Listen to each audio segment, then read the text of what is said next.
Agora vai. Ah, tem que ter o barulhinho do tranam, né? É isso. Não quero falar muito hoje, não. Por quê, Pedrão? Você tá triste comigo, Pedrão? Você não tá, você tá triste comigo, cara? Eu te fiz alguma coisa, Pedrão?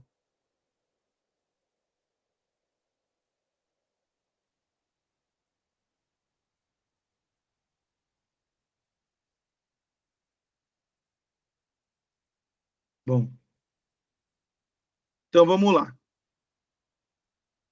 Estão vendo a tela já, né? Bom, como eu falei para vocês, então, e a gente viu, nós temos três fases no segundo reinado: a consolidação, a conciliação e a crise, que começa a partir de 1870. As políticas, as correntes políticas que existiam no Brasil, o surgimento do movimento republicano, né? Enfim, vamos conversar sobre o que levou Dom Pedro II à crise do Império, tá bom? Então, a questão religiosa, tá? Esse foi um dos pontos que começou a derrubar Dom Pedro II. Que Dom Pedro I ainda tinha virado imperador, eu falei que a igreja, pelo Brasil se declarar como um império católico, a igreja tinha dado a Dom Pedro I a prerrogativa do padroado régio. O que é o padroado régio? O imperador ele assumia funções administrativas na igreja. Então, ele podia nomear bispos, né? Algumas bulas que ele, o Papa, publicava, Dom Pedro I não era obrigado a cumprir aqui no Brasil, ele tinha essa autonomia como imperador. Então, o que acontece? O Papa da Igreja publica uma bula papal, que é uma determinação, né? Dizendo que os maçons deveriam sair da igreja, estavam excomungados, né? Deu para entender a determinação papal? Então, excluía os maçons, ok? E aí, o que acontece, né? O primeiro papa a falar disso foi o Clemente. Clemente XII, ainda em 1738. Depois o Bento XIV, em 1751. Depois a gente tem o reforço do Pio VII e o Leão XIII, o Leão XII, desculpa, Papa Leão XII, ele em 1825 é o responsável por essa bula determinando a exclusão dos maçons da Igreja Católica. Então, os maçons seriam excomungados. Até então, você podia ser maçom e ser católico. A partir do momento da publicação dessa bula papal, não poderia mais. Quem era maçom estava excomungado da igreja. Não podia mais receber a comunhão. Só que qual que era o problema? Pedro I e Pedro II faziam parte da maçonaria. Eles eram maçons. Então, o Pedro II vai rejeitar essa bula aqui no Brasil. Ele vai falar: olha, isso aqui pode valer na igreja, mas aqui não vale. Pode falar, Pedro. Acho que ele escreveu no chat. Pro, não entendi direito. Qual? Só para eu voltar.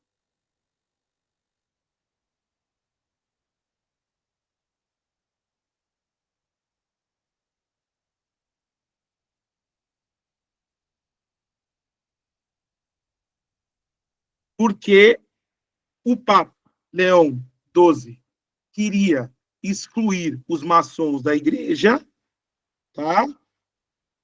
E o nosso querido Dom Pedro II era maçom. Como é que eu vou me excluir da igreja, né?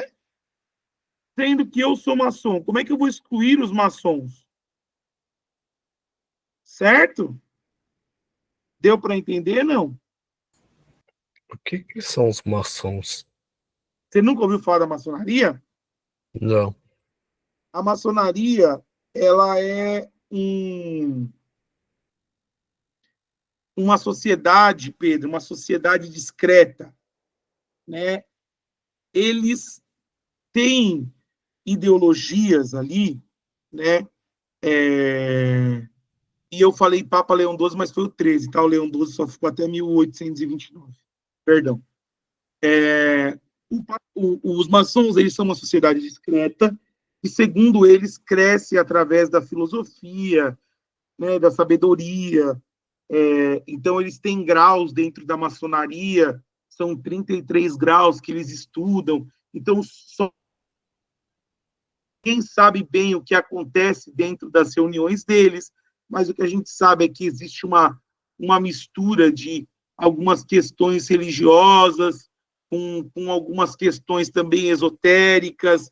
Então, não se sabe bem o que de fato se faz a maçonaria. Só que são sempre homens muito influentes, né? Então, grande parte dos políticos brasileiros, por exemplo, fazem parte da maçonaria, né?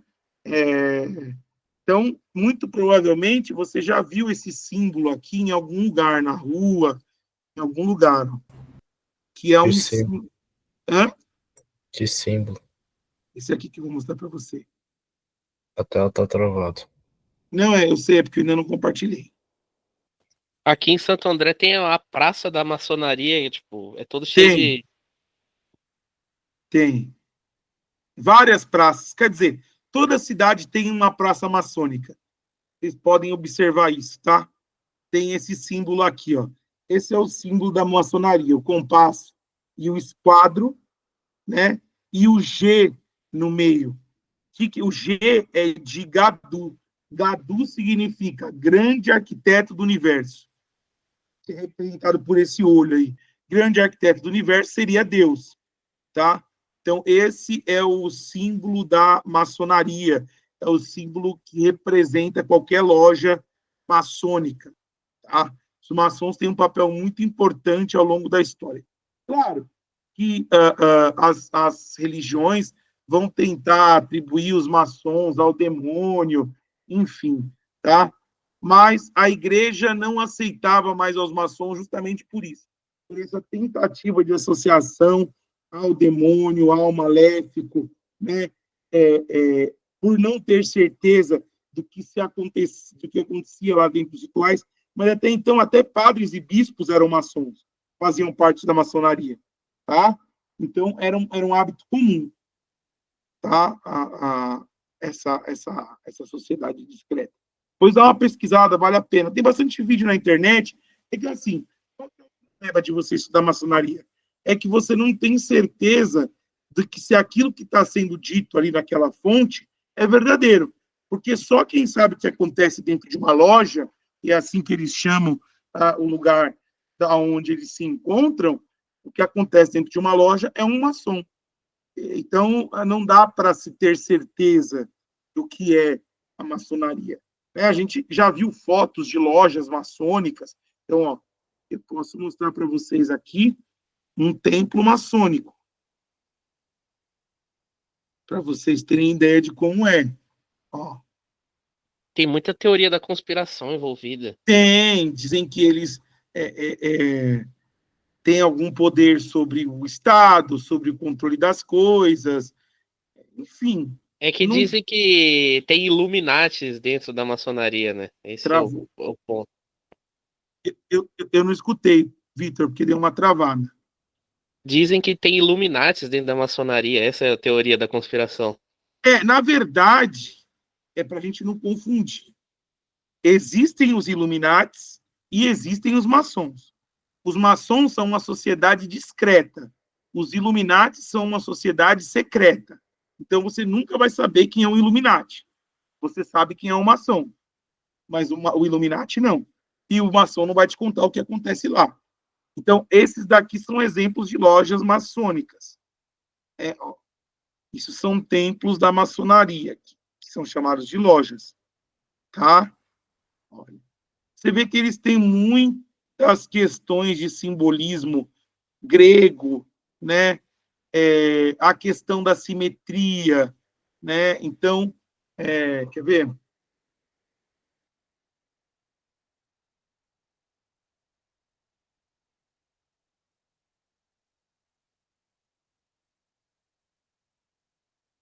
Ó, essa daqui é chamado de o Grande Oriente, ó. Para quem já foi a São Paulo, fica na São Joaquim, ó. Olha o tamanho da loja maçônica. Enorme, né? Então você vê, para eles terem uma loja desse tamanho, e vejam só, gente, o que é interessante a gente observar? Isso aqui tem toda uma arquitetura e uma simetria grega. Essas colunas aqui são colunas jônicas, né? Você vê o formato do chifre aqui, né? Então são colunas jônicas, colunas gregas, né? Tem o formato do chifre do bode. Você tem ali o esquadro, que representa a ligação deles com a racionalidade, né? Então, tem toda essa questão. Existem até alguns vídeos mais simples, já que vocês nunca escutaram de maçonaria, para vocês terem essa visão também.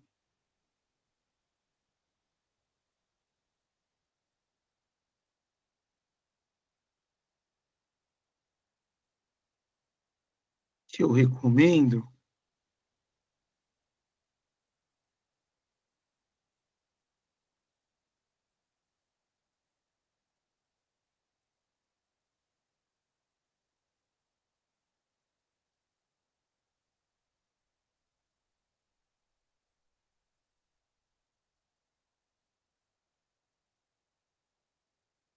Muitos se dizem ex-maçons, que nem esse cara aqui, ó, que eu vou mostrar para vocês, mas eu vou me ater ali a.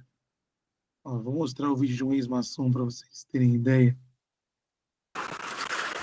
Desde que as ordens começaram a querer aparecer mesmo, isso foi um trabalho bem difícil e bem longo. Eu fazia parte de uma ordem, que é uma ordem secreta, e eu vou diferenciar para vocês, pessoas. Existem ordens secretas e ordens discretas. As ordens discretas a gente pode falar que existe, que faz parte, como a maçonaria. Eu fui maçom por alguns anos. Hoje eu não sou mais. E sim, existem ex-maçons. Eles não matam a gente. A gente pede o kit Placet. Quem é maçom vai saber que eu tô falando a verdade. A gente pede o kit Placet. Kit Placet? Kit Placet é o nome da pasta de documentos sua dentro da maçonaria. Aí você pede o kit Placet e você tira todo o seu nome da maçonaria. E some. Você não é mais maçom. Tem muito irmão que me considera irmão ainda. Tipo, muita gente da maçonaria que ainda me considera irmão maçom. Ainda cumprimenta assim? Eu fiz qualquer coisa aqui, não sei como é que é. Eu sei os toques. Não vou ensinar. Eu sei os toques. As palavras não dá pra saber que eles mudam semestralmente. Mas eu fui maçom, então tem ordens que são discretas. Eu posso falar, eu fiz parte da maçonaria. Não tem problema nenhum, as pessoas podem falar. Mas existem ordens que são secretas. Essas ordens secretas, você não acha no YouTube, você não acha no Facebook, você não acha em lugar nenhum. As pessoas te acham. E aí você entra, dependendo do jeito que a ordem é, você não sabe nem quem tá lá dentro. A ordem que eu fiz parte, por exemplo, a gente entrava de balaústra, de capuz, a gente só via o zoinho. Nem a mão, a gente usava luva, então a gente usava moto, que é o nome mágico, né? Então, tipo, a gente não se reconhece para evitar sanções sociais. Ou seja, tipo, eu não posso, se tem um político lá dentro, eu não posso usar a ordem como alavanca social. Eu preciso usar a ordem como um estudo mágico só. Existem ordens assim, e existem mesmo, tá? E existem ordens discretas, que aí você só não vai poder falar o que rola lá dentro. Né? Mas você fala que faz parte, não tem problema. Nessas ordens, a gente... Eu não sei mais porque eu entrei nesse assunto. Me perdi. Eu tô pensando quando tu fala isso, a maçonaria, por exemplo, ela existe pra quê? Porque eu sempre ouvi que era pra ajudar um ou outro quando se encontra em algum lugar. Cara, a maçonaria existe pra fazer a sociedade um lugar melhor. muitos dos hospitais, o Hospital do Olho de Barretos, por exemplo, o Hospital dos Olhos de Barreto, que é uma referência em tratamento ocular no Brasil, acho que na América Latina, ele é um hospital maçom. Ele é bancado pela maçonaria. Mas quando tu entra na maçonaria, Tu entra para ter conhecimento e para ter contato. e lá dentro, tipo assim, algumas sacadas sobre a vida são reveladas, é isso?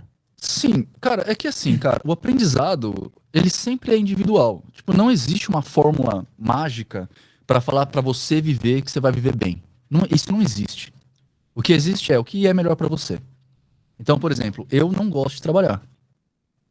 Então, tipo, não adianta você me dar um emprego numa multinacional que eu vou ser infeliz, por mais que eu ganhe bem. Eu gosto de quê? De liberdade. Eu prefiro estar livre e ganhar menos do que ser um profissional de CLT. Então, por exemplo, quando eu finalmente consegui me livrar da CLT e assumir esse meu cargo mágico... Ah, lembra o que eu tava falando? Assumir esse meu cargo, eu falei, pô, graças a Deus, cara, porque agora finalmente eu sou feliz. Foi um começo de merda, mas agora, caralho, eu sou feliz. Eu posso pegar minha moto e ir pra, sei lá, pra puta que pariu, a hora que eu quero. Tipo, não tem preço isso, velho.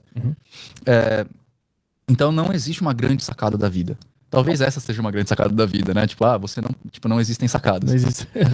Mas você aprende tentando se entender quanto pessoa, quanto ser humano. Claro que a maçonaria também tem processos místicos, né? Que aí vai ficar a cargo deles, eu não posso falar. Mas a maçonaria tem certos processos místicos que também vão te ajudar nesse negócio, né? Mas o ideal da maçonaria é transformar a sociedade num lugar melhor. Agora, esse é o problema, porque o que é um lugar melhor? Melhor pra quem? De acordo com cada um vai ser uma resposta diferente. E né? nenhuma loja maçônica concorda com a outra. Nesse quesito particular. As lojas são livres, né? As lojas são os pequenos templos. Embora toda loja seja filiada a uma grande loja, que seja filiada a uma grande loja que vai remontar a grande loja de Londres, todas elas pensam de uma forma particular, né? Então elas tentam fazer o melhor delas para ajudar a sociedade, principalmente seu entorno ali. Mas como elas vão ajudar? Às vezes é fazendo caridade, às vezes é dando dinheiro, às vezes é fazendo sopão, às vezes é fazendo uma coisa maior. Então, mas essa é a pegada da maçonaria.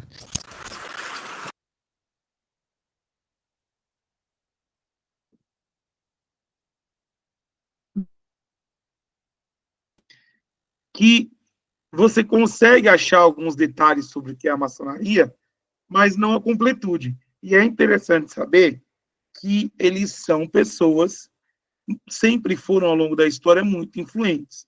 E por que a gente sabe disso?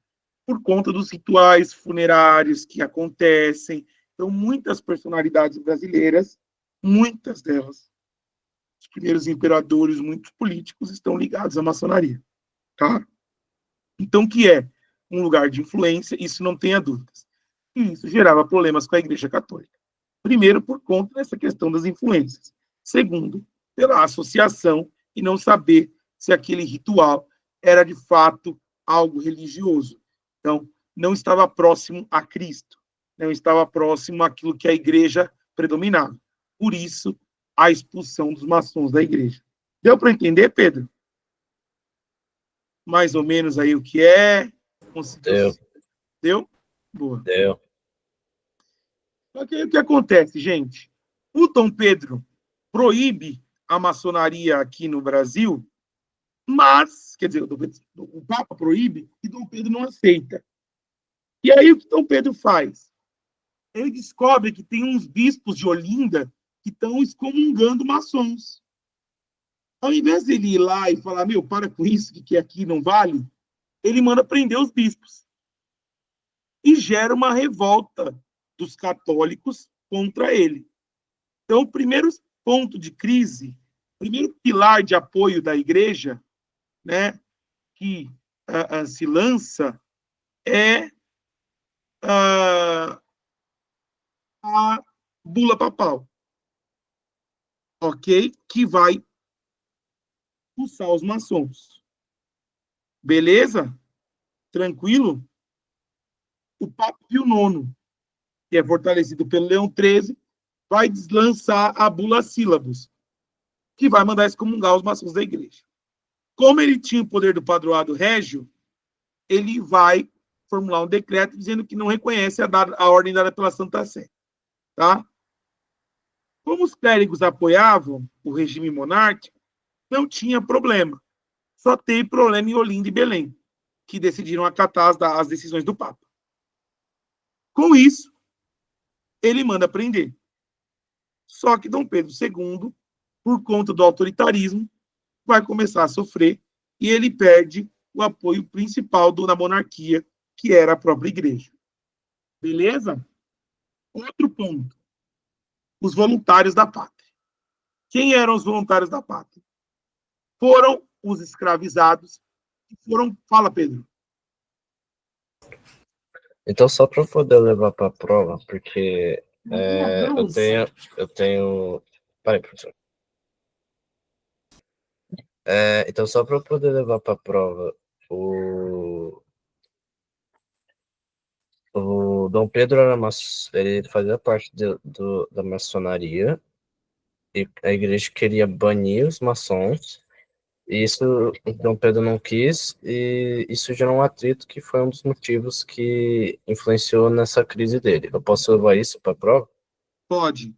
Ah, tá bom. Pode levar. Um dos problemas foi com a religião, pelo fato da questão do padroado régio. Beleza? Tranquilo ou não? Só esse segundo seria um outro fator, esse daqui, voluntários da pátria. Voluntários da Pátria é um.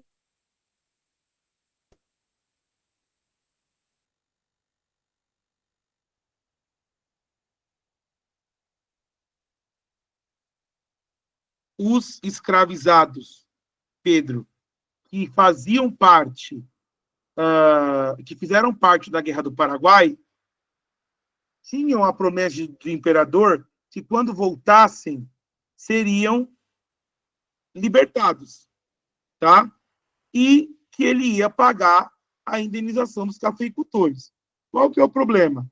Esses escravizados voltam, eles são libertados, mas Dom Pedro não paga indenização para os cafeicultores, num país que era escravocrata. Então, o que começa a acontecer? A base de apoio do imperador, que eram os cafeicultores, também começam a apoiar o império. Então, vários setores da elite começam a romper com Dom Pedro. Outro ponto. Quando acabou a Guerra do Paraguai, que o exército brasileiro volta, o exército brasileiro volta muito desprestigiado, se sente desprestigiado. Para vocês terem ideia, para o exército se manifestar sobre a interferência do imperador. Ele fazia o que ele queria, rebaixava, transferia oficiais, não dava poder e autonomia para o exército. E nisso, dentro do exército, começa a circular uma corrente chamada positivismo. O que é o positivismo? O positivismo é uma corrente filosófica que acredita sempre em evolução. O que está escrito na nossa bandeira? Quem sabe? Na bandeira do Brasil, qual é a frase escrita? Ordem e progresso. Ordem e progresso. A frase ordem e progresso é uma frase positivista. Isso é para vocês entenderem a participação política dos militares na proclamação da República Brasileira. A proclamação da República Brasileira será um golpe militar, como nós bateremos aqui. A República Brasileira será um verdadeiro golpe militar. Ok? Então, é importante dizer isso, porque começa-se ali, né, um ponto muito importante, que é essa corrente ganhando fôlego do exército. Como ela chega um momento em que eles passam a defender a ideia de que a monarquia é um regime ultrapassado e que para o Brasil avançar, ele precisaria romper com a monarquia. Então, a partir existe uma série de desentendimentos entre os governos e os militares. Os militares vão romper com esse Estado. Tá? Essa questão militar vai contribuir para a derrubada da monarquia. Deu para entender? Então, o positivismo, só para dar uma breve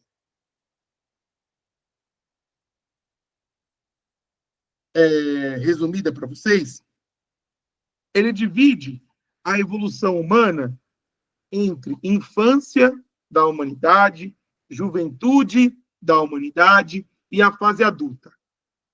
A infância é aquela fase mística, mágica, chamada de infância, porque é o momento em que o homem acredita em tudo. Ele não sabe explicar o trovão, então ele fala que o trovão é Deus, é um Deus.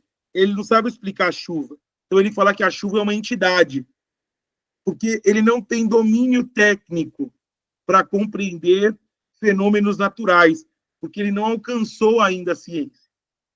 Durante a juventude, ele começa a explicar, durante a juventude, ele começa a explicar algumas coisas de forma racional, mas ele ainda precisa de um Deus para explicar.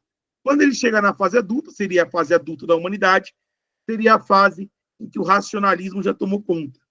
Né? Então, o homem está focado na ciência. Vejam que ele compreende uma ideia de linha do tempo. A ideia de linha do tempo na história é um desenvolvimento daquilo que vai para o menos evoluído para o mais evoluído. Isso é uma ideia e um pensamento positivista que ainda está presente na nossa história e que fez parte do processo de proclamação da República no Brasil. Deu para entender a questão militar?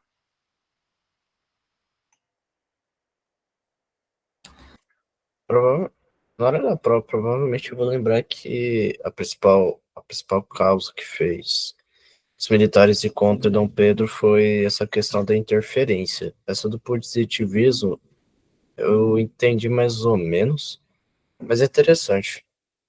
É isso. Tem que tentar lembrar, porque tem que lembrar, Pedro, sempre uma dica para você, sempre falar sobre, né? Lembrando da frase da bandeira, que é ordem e progresso. Se você lembrar disso, você vai conseguir lembrar, né, da ideia que é a corrente filosófica. Então, a ideia é sempre defender, né,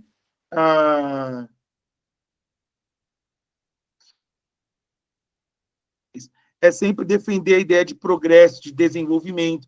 Começa a ver a monarquia como uma coisa ultrapassada. Então, vai defender a ideia de que o Brasil não evolui por conta disso, tá? Então, é importante vocês lembrarem dessas questões, ok? Só. Tranquilo ou não? Posso seguir aqui? Só para encerrar aqui, porque já está dando um horário, eu acho. Quem é o professor que vem agora? Tá sem, acho. Só depois do intervalo que tem aula. Ah, então eu posso seguir mais um pouquinho aqui, não tem problema. Ó, eu vou até, gente, sabe fazer o quê? Deixar para vocês fazerem algumas listas aqui. Vou mandar lá no WhatsApp pro Jorge compartilhar. O Jorge está aí? Acho que não está. Não, Vou pedir para o Jorge compartilhar com vocês algumas listas de exercícios de história do Brasil, para vocês treinarem.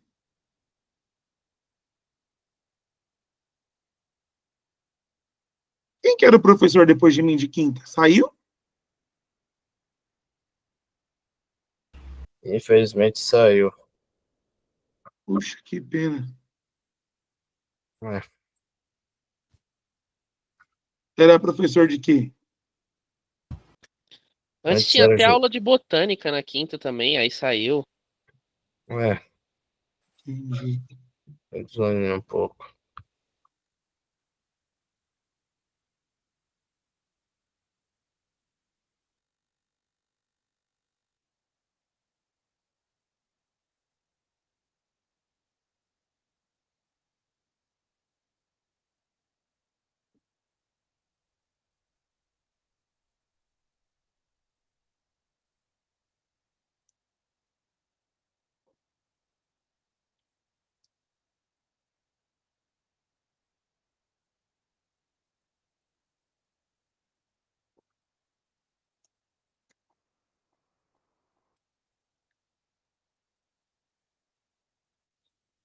Inclusive, aproveitar a oportunidade para agradecer você por ter continuado aí com a gente aí.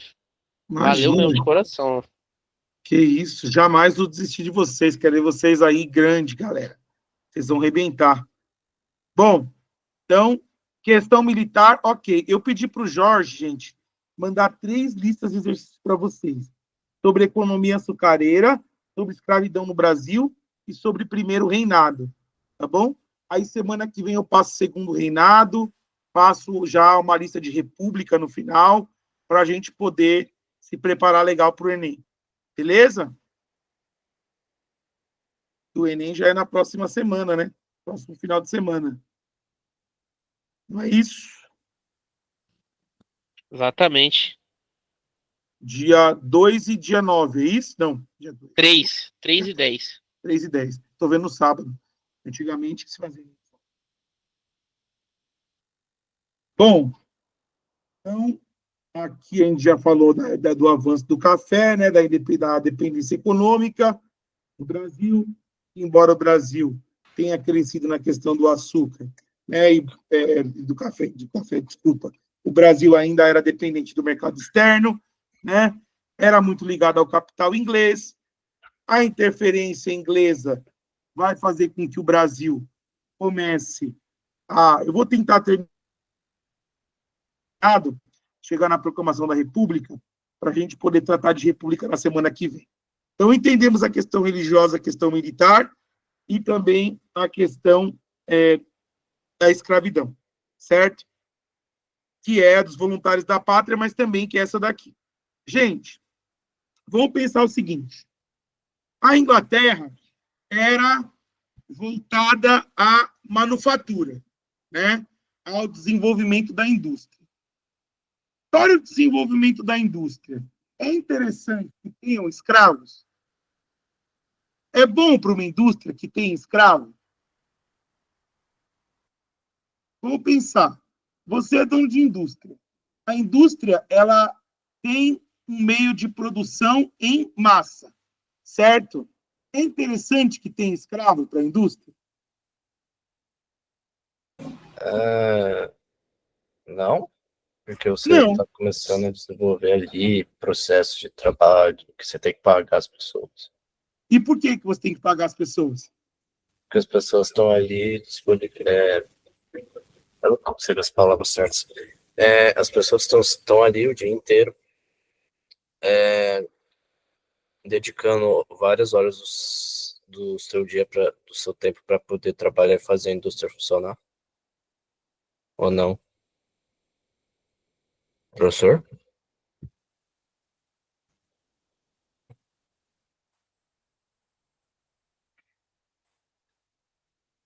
Professor, você tá me ouvindo? Eu caí aqui, mas voltei. Desculpa. Eu escutei que você falou que a gente tem que pagar as pessoas pelo tempo que elas utilizam, né? Você tem uma concepção bastante interessante sobre isso, mas muito romântica. Porque, na verdade, a necessidade de que as pessoas comprem os produtos industrializados. Então, a Revolução Industrial ela vai ser essencial para acabar com a escravidão, porque, por um simples fato, o escravo não compra. E não compra por quê? Porque ele não recebe. A indústria vai acabar com a escravidão com uma nova forma de economia, não porque são bonzinhos, mas pelo simples fato de que escravo não consome. E se escravo não consome, ele não é interessante para a indústria. Então, agora faz sentido porque que a Inglaterra lutou tanto pela abolição no mundo todo. Exato. Não é por bondade. É porque se eu estava vendendo 10 mil produtos, eu vou poder vender 100 mil se eu liberar a escravidão. Porque eu vou ter mais gente comprando. O capitalismo só funciona porque tem gente consumindo o tempo todo. Se não consome, a economia quebra. Por que a economia cresce cada vez mais? Porque a gente tem uma invenção de um monte de coisa que a gente não necessariamente precisaria para sobreviver, mas que cria-se a necessidade de ter. Por exemplo, o celular. Hoje, a gente não sabe viver sem o celular. Mas ele é essencial para a vida? Não. Se existiu vida sem celular, a gente fazia a conta de cabeça. É possível fazê-lo. Demora mais? Demora. Mas a gente fazia a conta de cabeça. A gente se comunicava com a pessoa, ligava no orelhão. Né? Não é indispensável para a vida ter celular. Eu já vivi sem. Recomendo, inclusive. Mas ele tornou-se indispensável, porque ele facilitou a vida. E agora a gente sente a necessidade de ter coisas cada vez mais avançadas. Não basta ter uma geladeira que gele o seu alimento. Eu preciso ter uma geladeira com inteligência artificial que seja capaz de me avisar quando eu preciso fazer compra. Não basta ter luz na minha casa. Eu preciso ter uma Alexa que comande a energia elétrica da minha casa por comando de voz. O capitalismo cria necessidades para que a economia gire. Essa é a sacada da indústria. A indústria não liberta a escravidão por bondade, liberta para ampliar o mercado consumidor. Cria o neocolonialismo no século XIX, que vocês devem estar vendo em História Geral, por conta da necessidade de expandir o mercado consumidor e de ter mão de obra barata. Eu invado um continente para isso. Eu soco produto industrializado no Brasil. E o Brasil compra produto a rodo inglês, norte-americano, e não desenvolve sua própria economia e tecnologia. A gente se tornou dependente desses produtos internacionais. Então, a nossa economia, ela cresce, expande mundialmente, muitas vezes por esses produtos que serão adquiridos cada vez mais por valores maiores, e isso vai fazendo rodar o consumo em massa. Mas, ao mesmo tempo, a gente vai degradando o mundo, gerando cada vez mais lixo digital, gerando cada vez mais poluente, esgotando as relações humanas, porque a Revolução Industrial ela vai trazer essa mudança nas relações humanas. O professor de geral deve estar falando isso para vocês. Quem é que já escutou falar de um pensador chamado Zygmunt Bauman? Nunca ouvi falar. Zygmunt Bauman foi um pensador polonês, Pedro. E ele vai escrever a ideia de amor líquido, sociedade líquida. O que é isso? Essa liquidez do mundo, ele vai se inspirar justamente na crítica ao capitalismo, que foi construída pelo manifesto do Partido Revolução Industrial. O que ele vai dizer no manifesto do Partido Comunista?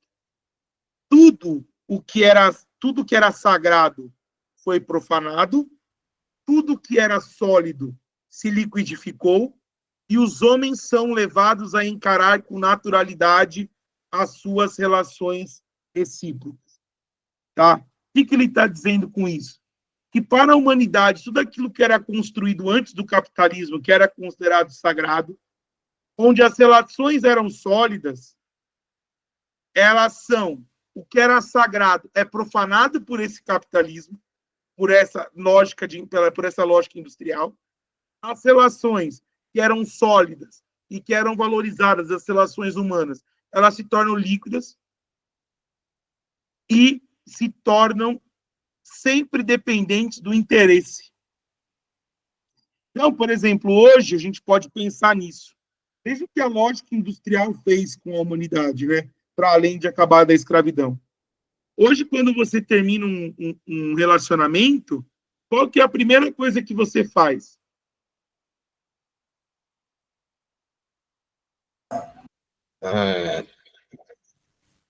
Não sei, professor. Geralmente as pessoas bloqueiam a outra nas redes sociais, apagam todas as fotos e deixam de falar que existiu um passado ali, porque aquela relação era uma relação líquida. Era interessante, ela servia. A partir do momento que ela deixou de ser interessante para alguma das partes, ela facilmente é rompida e esquecida. Você não consegue nem pensar, muitas vezes, nos ganhos que aquele relacionamento, que aquela relação te trouxe. Ela simplesmente acaba. Porque ela é uma relação líquida. Ela não é uma relação sólida, como eram as relações pré-revolução industrial. As relações humanas, elas eram muito valorizadas. E em todos os aspectos. No âmbito familiar, no âmbito de amizade. Vocês mesmos devem escutar histórias dos avós de vocês, dos amigos e dos vizinhos que eles tinham antigamente. E isso, claro que esse processo de liquidificação das relações ele vem sendo ampliado na sociedade contemporânea, mas ele levou um processo. Hoje ele está num ápice gigantesco, por isso que eu estou fazendo um comparativo de anos mais recentes, né? Porque essa liquidificação das relações ela vai começar a acontecer ali no final do século XIX, né? Então, no século XX, ainda manteve essas relações como relações sólidas, né? Então, é importante a gente falar disso para vocês entenderem como mudou esse pensamento. Beleza? Muda-se muito esse pensamento para a Revolução Industrial. Ok? Alguma dúvida? Deu para fazer esse raciocínio? Até o tempo muda, a relação do homem com o tempo.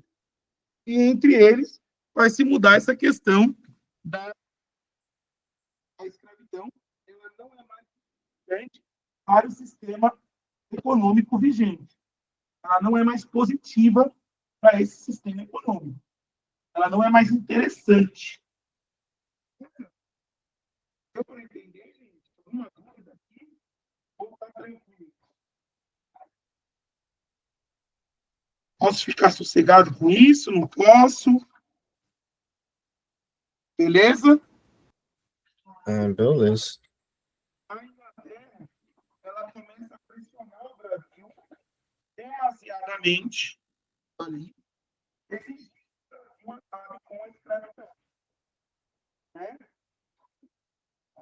Aí, o que acontece? No ano de 1845, o parlamento inglês vai aprovar uma lei chamada Bill Aberdeen. O que é a lei Bill Aberdeen?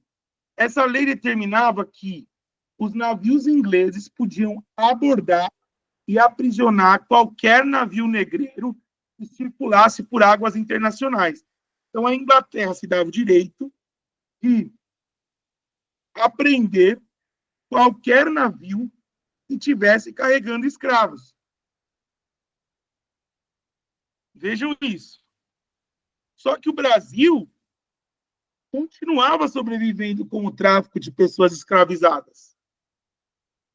Depois de muita pressão do governo inglês, o Brasil aprova a Lei Eusébio de Queiroz. O que é a Lei Eusébio de Queiroz?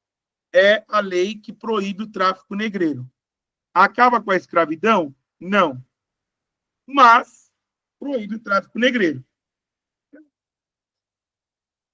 Os cafeicultores brasileiros. A mão de obra básica da agricultura era a mão de obra escrava. Tá? Esses cafeicultores começam a intensificar o comércio interno de escravos. Só que começa a ficar muito caro. Para extrair maior produtividade, aumenta-se a dureza nos tratamentos. Com o aumento dos maus tratos aos escravos, começa a ter mais o quê? Revoltas de escravizados. Então, começa-se a crescer o movimento contra a escravidão no Brasil. Veja como uma coisa vai levando a outra. Ao mesmo tempo, vai começar um movimento para cá, né? Vou deixar isso mais para frente para vocês não confundirem. Bom, cresce esse movimento contra a escravidão. Depois da Lei Eusébio de Queiroz, que proíbe o tráfico negreiro, vai se criar a Lei do Ventre Livre. O que é a Lei do Ventre Livre?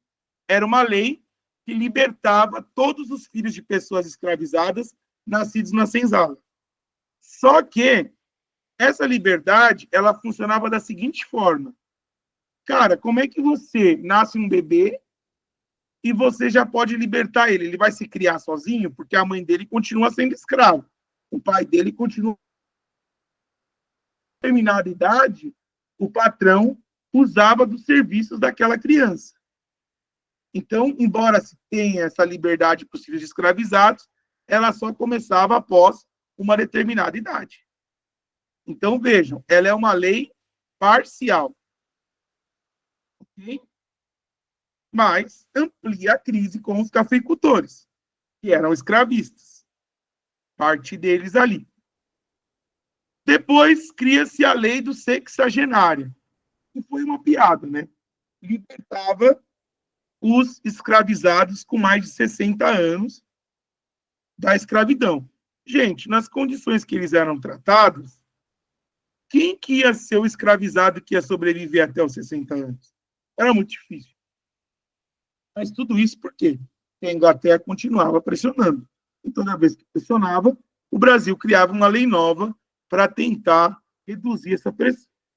Até que em 1888 vem a Lei Áurea. Tá?